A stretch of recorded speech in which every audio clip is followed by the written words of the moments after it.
भारतीय संस्कृति, रंगों का संगम, भावों का समंदर, इतिहास की गाथा, परंपराओं की ज्वाला और धरोहर का अथाह सागर है। हमारी संस्कृति देश की सॉफ्ट पावर का सबसे मजबूत हस्ताक्षर है। योग, आयुर्वेद, भारतीय दर्शन, साहित्य, कला और संगीत जैसे अनेक क्षेत्रों में भारत की अमूल्य देन ने पूरे विश्व को प्रभावित किया है। इंदिरा गांधी राष्ट्रीय कला केंद्र भारत की इस समृद्ध संस्कृति को दुनिया के सामने लाने का प्रयास कर रहा है।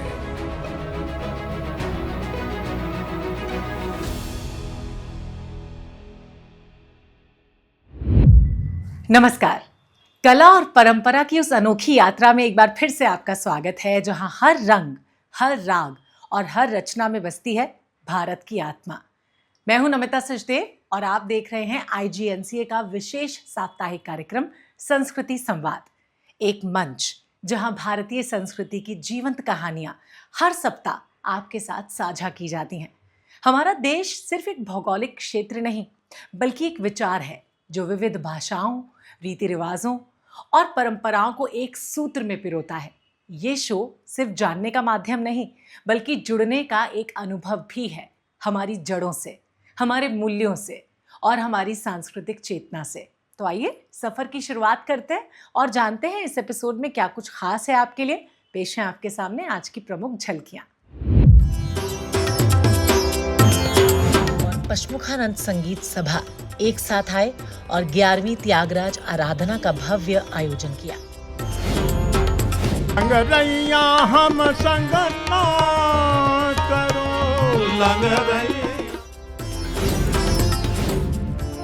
ईशान्य भारत, भारत के पूर्वोत्तर के वे राज्य जहां है प्राकृतिक सौंदर्य से परिपूर्ण वादियां। No, accordion I started very late. Okay. Piano you started. I was अपने इतिहास और भविष्य की नींव पर खड़ा यह गांव अपने वर्तमान की छवि, शिक्षा, संस्कृति,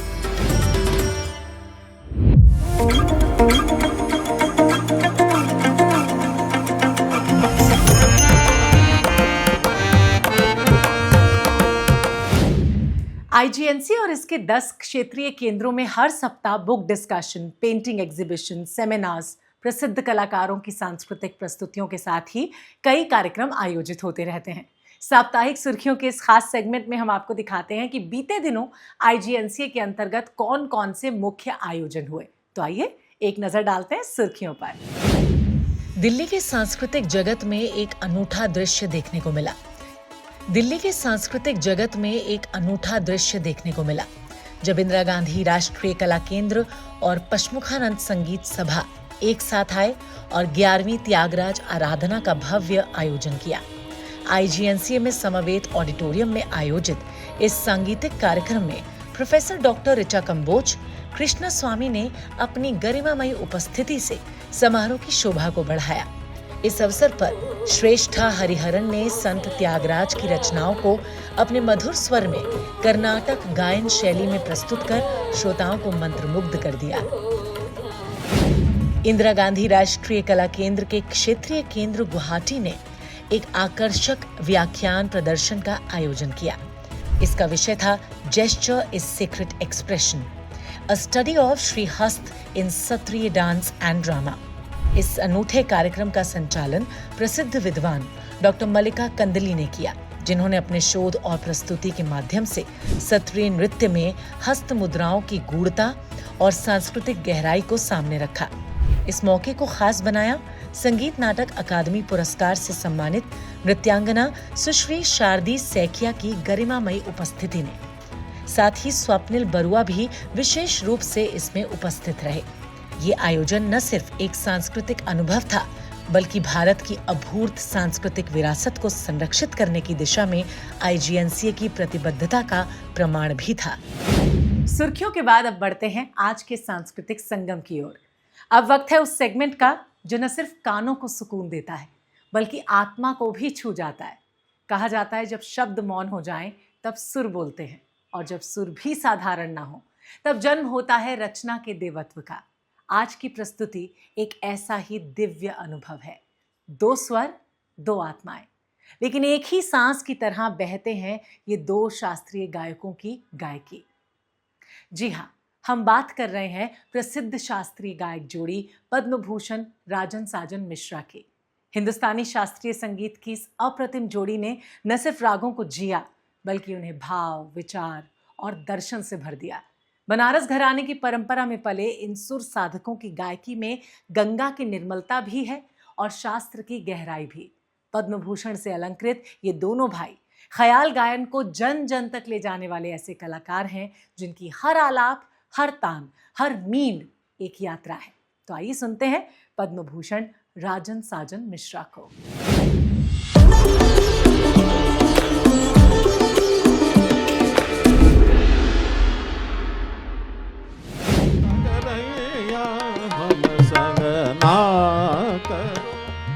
लंगरैया हम संग ना करो, लंगरैया हम संग ना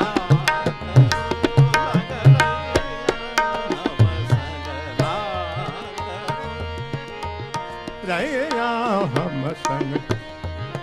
क्या शब्द है मालिनी जी? लंगरैया हम संग ना करो।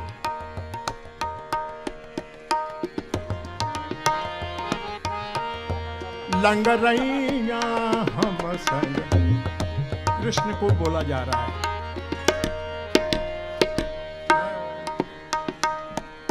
लंगरैया हम संग ना करो, लंगरैया हम संग ना करो, लंगरैया हम संग ना करो। मनमोहन प्यार नंद के छयल, लंगरैया हम संग ना करो, लंगरैया हम संग ना। मनमोहन प्यार नंद के छयल, लंगरैया हम संग ना करो। मनमोहन प्यार नंद के छयल, लंगरैया हम संग ना करो। मनमोहन प्यारे नंद के छयल, लंगरैया हम संग ना करो, लंगरैया हम संग। मनमोहन प्यारे नंद के छयल, लंगरैया हम संग ना।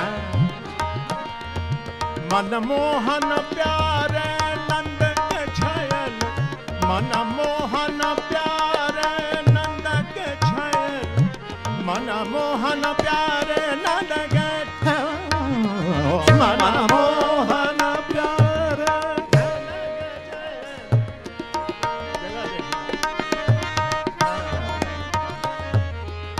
मनमोहन प्यारे नंद के छयल, मनमोहन प्यारे, मनमोहन प्यारे नंद के छयल, मनमोहन प्यारे।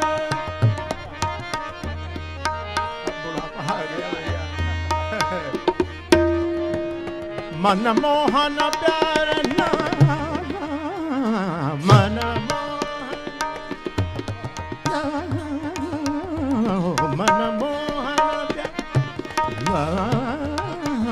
मनमोहन प्यारे नंद के छयल, मनमोहन प्यारे नंद के छयल, लंगरैया हम संग ना।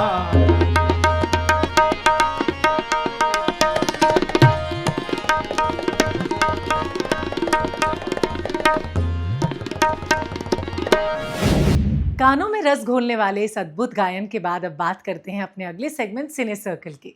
भारत को लोकतंत्र की जननी भी कहते हैं। इतिहास में कई ऐसे प्रमाण मिलते हैं जो ये दर्शाते हैं कि भारत की प्राचीन शासन प्रणाली की सबसे बड़ी विशेषता यही रही है कि हर वर्ग, हर समुदाय को सम्मानजनक स्थान और आवाज मिली। सिने सर्कल के पिछले एपिसोड में हमने भारतीय लोकतंत्र की आत्मा को, उसके मूल तत्व एकता और एकात्मता के प्रकाश में समझने की कोशिश की। आज हम बात करेंगे भारत के उत्तर पूर्व के राज्यों में जनजातीय समाज ने कैसे लोकतंत्र को अपनी शासन व्यवस्था में समाहित किया। तो चलिए लोकतंत्र पर आधारित फिल्म भारत लोकतंत्र की जननी में दिखाते हैं ईशान्य भारत में लोकतांत्रिक परंपरा।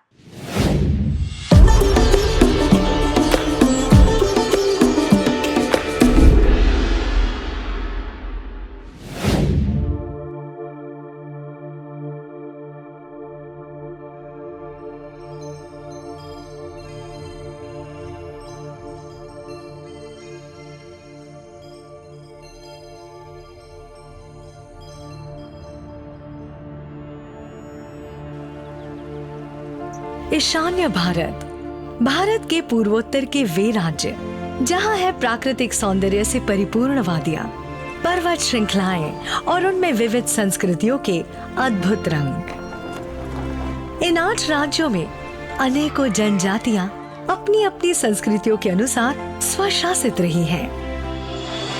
आज जीवन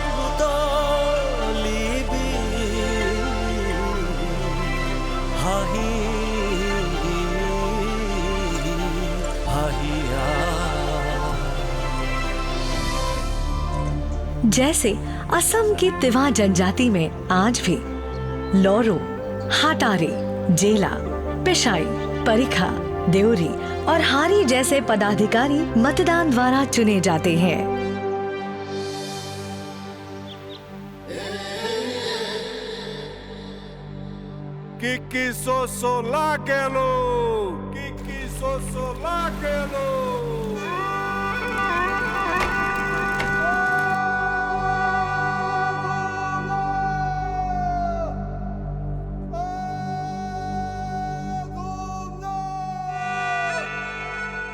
सिक्किम के लाचें और लाचुंग गांव आज भी जुमसा सभा के अनुरूप लोकमत से अपना पिपोन चुनते हैं और उसके नेतृत्व में प्रशासन चलाते हैं।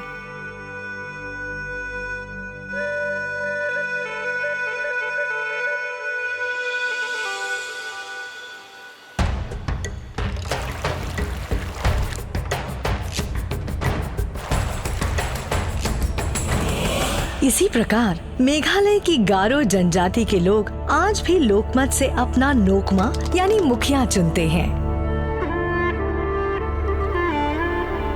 खासी जाति के दरबार श्नो का प्रतिनिधित्व रंगबा श्नो करते हैं। जैंतिया के इलाकों का उनके डोलोई।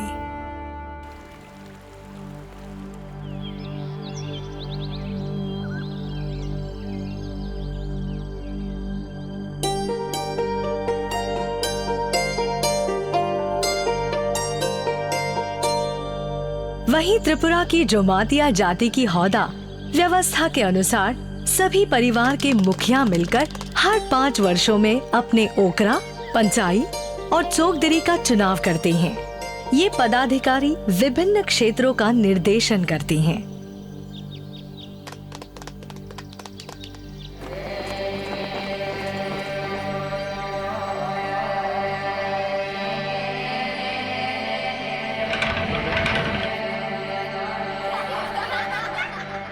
अरुणाचल प्रदेश की विभिन्न जनजातियों में लोकतंत्र के अलग अलग रूप देखने को मिलते हैं। उदाहरण के लिए मोनपा व्यवस्था के अनुरूप सभी पुरुष वयस्क होते ही सोपा परिषद का सदस्य बन जाते हैं, जिसका अनुभवी, सत्यनिष्ठ और समझदार होना अनिवार्य है।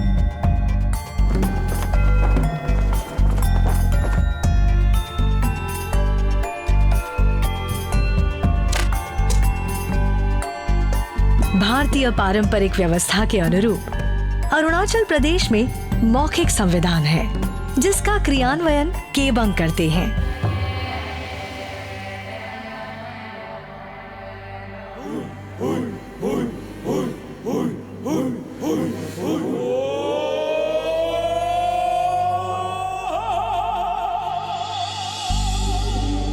इसी प्रकार नागालैंड में पुतुमेंदन ग्राम परिषद के सदस्यों की संख्या मैपोंग की गिनती से निर्धारित होती है। पुतुमेंदन राजनैतिक, प्रशासनिक और सामाजिक उत्तरदायित्वों का निर्वहन करते हैं।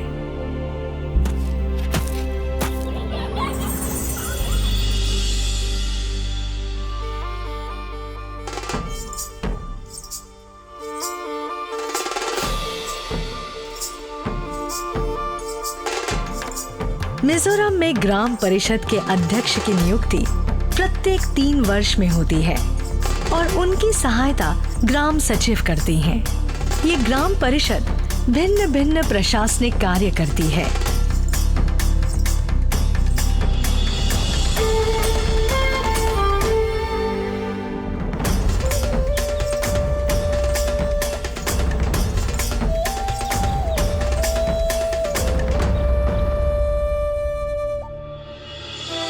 मणिपुर की कुकी जनजाति की ग्राम परिषद हौसा का मुखिया आज भी लोकतांत्रिक विधि से चुना जाता है।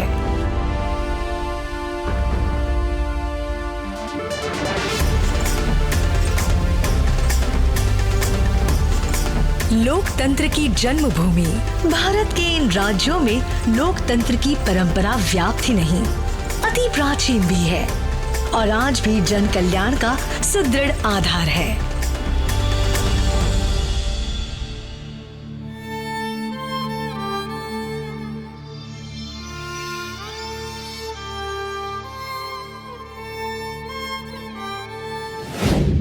अब वक्त है संस्कृति संवाद के अगले सेगमेंट यानी विशेष साक्षात्कार का, जिसमें हम आपको मिलवाते हैं उन हस्तियों से जिनका योगदान भारतीय सांस्कृतिक धरोहर को नई ऊंचाइयां देने में रहा है।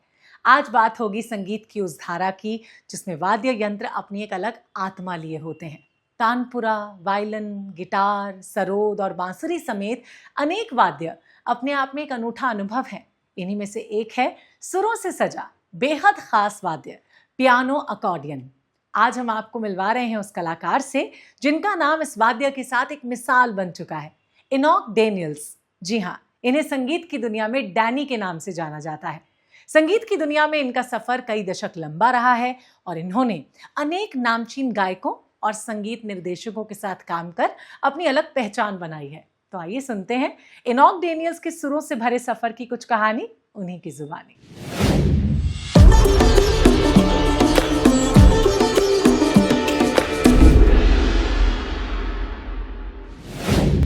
Started playing accordion somewhere at your age of around 12-13? No, accordion I started very late. Wait, acha, okay. I And was, piano you started? I must be about 18, 19 when I was doing my Right, intermediate. right. So there she asked me about Irish tune, I knew some. So I played and she said exactly I want this only. We were doing the Charlie's Aunt play. And she would require So you Irish background. Played those tunes on piano or what? No, accordion, Accordion, baby accordion. Okay, baby I accordion. had right. only that. It was a very small accordion, just 24 bass. So because of that, I could join the troupe to go to Delhi. After going to Delhi, you can imagine the life of students, where students from all over India, we were in open camp. We had tents. So every evening we used to assemble together and talk with each other as to what you are going to do in future, what are your plans, this and that. Because everybody is concerned about his future. So naturally these topics came, and when I used to say I am going to join army after graduation, one of the friends, listeners, because I used to play accordion and they used to like it very much. And he suggested to me that, you have been an economic student, you don't know the value of scarcity. So when did you actually then start playing piano? So Piano I started at the age of 12 or 13. okay. Yeah. This Any one. instrument can be used if it is used properly. Acha. Music instruments are to produce good sound. Right. ये नहीं कि हमारे Indian music में तो ये चलेगा ही नहीं. It is wrong to think that way. Acha. Why? Because you lack imagination then. जो है इंस्ट्रूमेंट उसका अपने संगीत में कैसे यूज करना ये मालूम होना चाहिए. बिल्कुल बिल्कुल. इट इज लाइक तो ये पियानो पे हिंदुस्तानी शास्त्रीय संगीत भी बजा है? बजा ऐसे नहीं बोल सकते पर बजा सकते हैं. अच्छा. तो आप it will sound like it is piano solo.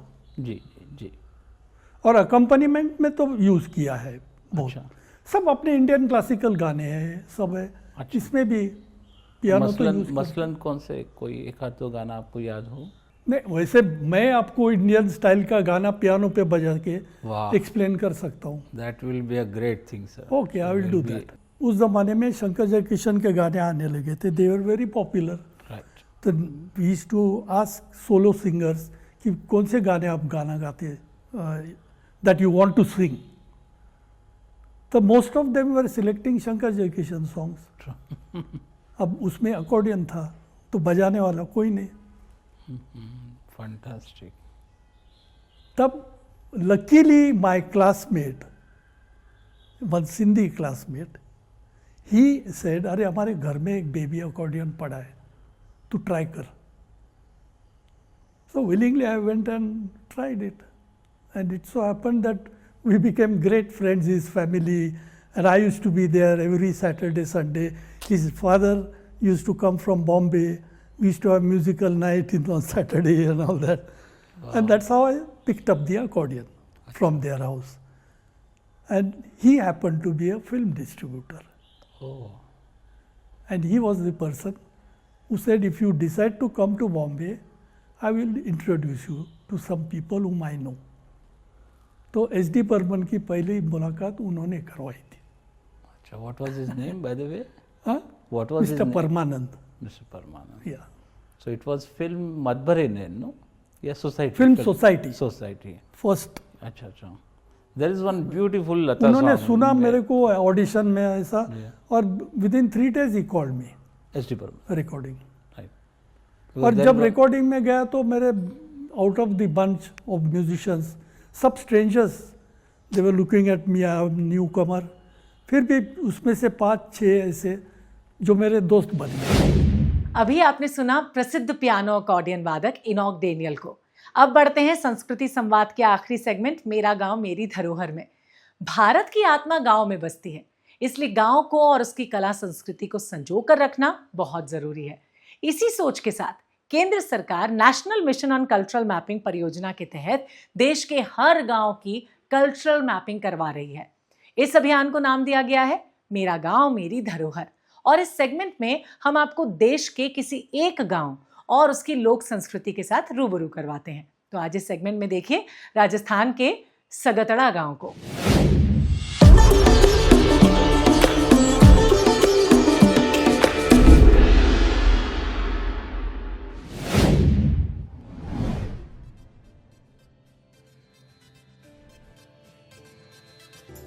सगतड़ा अपने इतिहास और भविष्य की नींव पर खड़ा यह गांव अपने वर्तमान की छवि, शिक्षा, संस्कृति और आध्यात्म से कायम रखता है.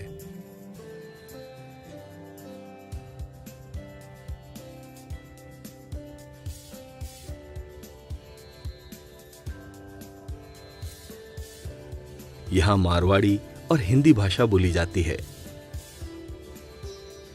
गांव में एक उच्च माध्यमिक स्कूल है.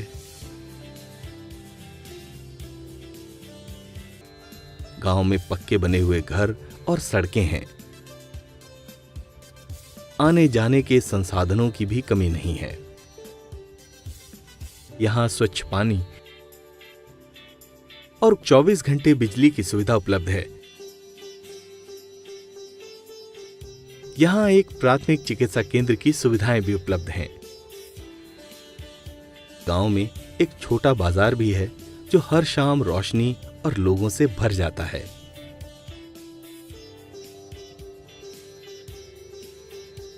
गांव के रहने वालों का मुख्य रोजगार खेती और पशुपालन है. खेतों में मुख्य तौर पर गेहूं, मक्का, मूंग और मूंगफली की पारंपरिक और आधुनिक तरीके से खेती की जाती है. गांव की महिलाएं घर के काम के साथ साथ सिलाई बुनाई, पशुपालन और शिक्षा की तरफ अग्रसर हैं. कला के क्षेत्र में गांव के गढ़िया लुहारों की लौह वस्तुएं बनाने की कला के चर्चे दूर दूर तक फैले हुए हैं.